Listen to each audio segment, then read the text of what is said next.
Hi everyone, this is Troy Dreyer, Senior Associate Editor for StreamingMedia.com, coming to you from the red carpet from Streaming Media West in Los Angeles. Joining me today was our first day keynoter, Brandon DiMassa of TV Guide. Brandon was a surprise keynoter due to Hurricane Sandy. We had a little problems, but TV Guide was already doing a major presentation at the show and was very happy to do it a little bit earlier so that they became the first day keynoter. Welcome, Brandon. Introduce yourself to the audience. Sure. My name is Brandon. I run business development for TVGuide.com and TV Guide Mobile, which basically means I do a number of things from managing all our partnerships with video providers, data providers, e-commerce solutions, and most recently working hard on our most recent app development relaunch in August across iOS. Very good. Now I'd like to jump into a little bit to the results that you talked about in your keynote. You guys did a study, right? And tell me what you were looking at and about the sort of likes and dislikes that came up in your results. Sure.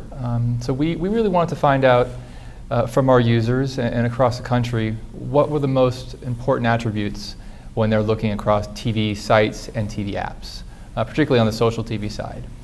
And one of the things that we discovered was attributes like high quality, trustworthy. These attributes actually scored the highest amongst all of them, well above things like cool and unique and actually kind of how do I connect with my friends. So that was a bit surprising to us that the discrepancy was actually that wide for those attributes. So give me an example of some popular sites or apps that you're looking at just to help people understand what you were studying. Sure. Well, we looked, if you look on websites, we looked at things like portals, Yahoo TV, MSN, Zap2It, some of the TV portals and TV sites that most people are familiar with.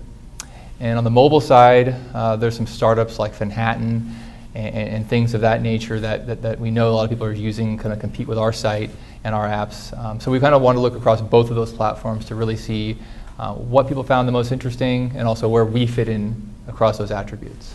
And were you looking at apps and sites that allowed people to view video on them or that directed them to broadcast experiences they might like?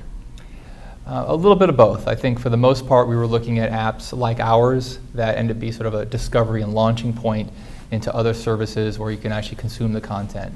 So we wanted to get a good breadth of sites and apps to really measure ourselves against. Mm-hmm. So, TV Guide actually scored first or second place across those key attributes: trustworthy, high quality. Our brand has always been something that we've relied on and have leveraged. It's a 60-year-old brand, but I think the most interesting thing, if you look across mobile, that with all the explosion of apps across audio, apps that allow you to check in, that have audio synced content, check-in apps. There's a whole ecosystem of these types of apps. There's so many of them. Ours really stands out in particular because of our brand, because we do focus on a couple of key things that our users are really looking for, and that really allows us to stand out. We become sort of a check-the-box standard app that people are going to download when they buy an iPhone, when they buy a tablet, and that really has kind of helped us in this space a lot. Mm-hmm. So you're really caught up in the changing role of TV, right? About how it's no longer just a lean-back experience. It's second screen. People are watching at the same time, watching their second screen while they're watching something else. And you said something very interesting in your keynote, that you will have people enjoying different shows in the same room at the same time. That's right. About almost 50% of our users are telling us that they're doing something what's now being called co-viewing. There's one person who has a remote control watching television, another person with a different device in the room streaming something else on their iPad, their iPhone.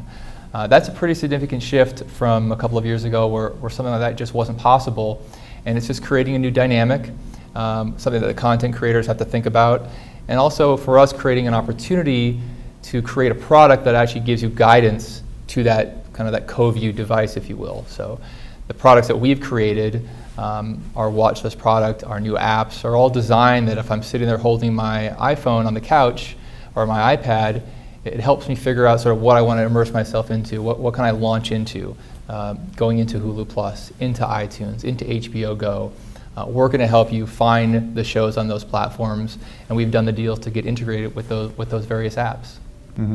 So let's jump into the results of your study, the things that got liked, the things that got disliked. We'll call them the cheers and the jeers. So what got cheers?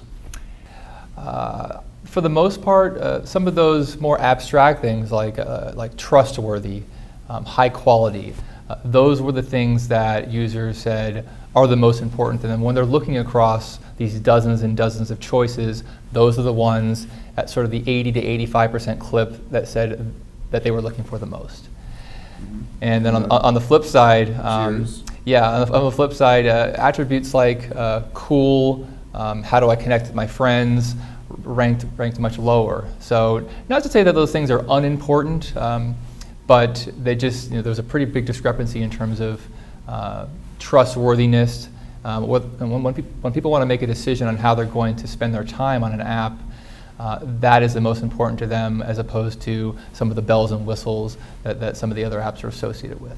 It was kind of a shock to me because when a new app comes out, they're always emphasizing social, as if everybody's clamoring to tell their friends what they're watching at that moment, and that everybody wants to exchange tweets with their friends while watching the show. And you found that that's not the most important thing to people. That's correct.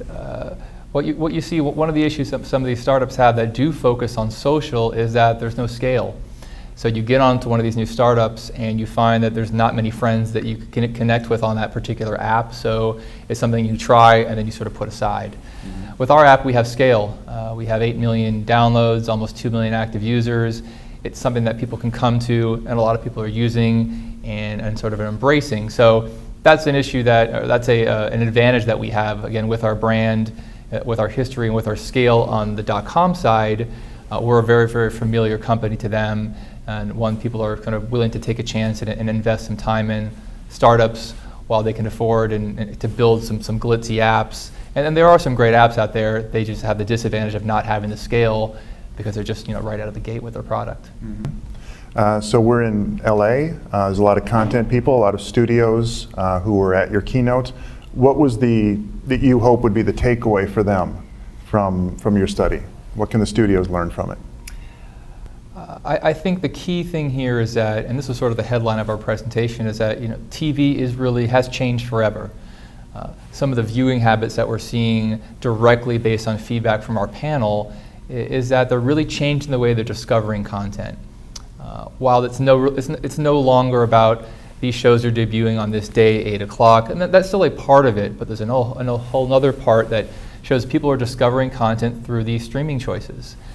One of the key stats we showed is that 56% of people are discovering shows after they've aired, halfway through the season, or sometimes even 2 or 3 seasons after the show first premiered. So that changes really perception of how, when a producer creates a show and they need to be successful in terms from a rating standpoint on the air, you also have to look at, well, how is that show going to perform in the years to come, and how they're going to be discovered on these new platforms, whether they're streaming or over the top. That to me is really one of the most significant changes and pieces of feedback we're seeing from our own internal panel. Well, thank you so much for joining me, Brandon. It was a really great keynote, a lot of great findings, and I learned a lot from it. So coming to you from the red carpet, this is Troy Dreyer.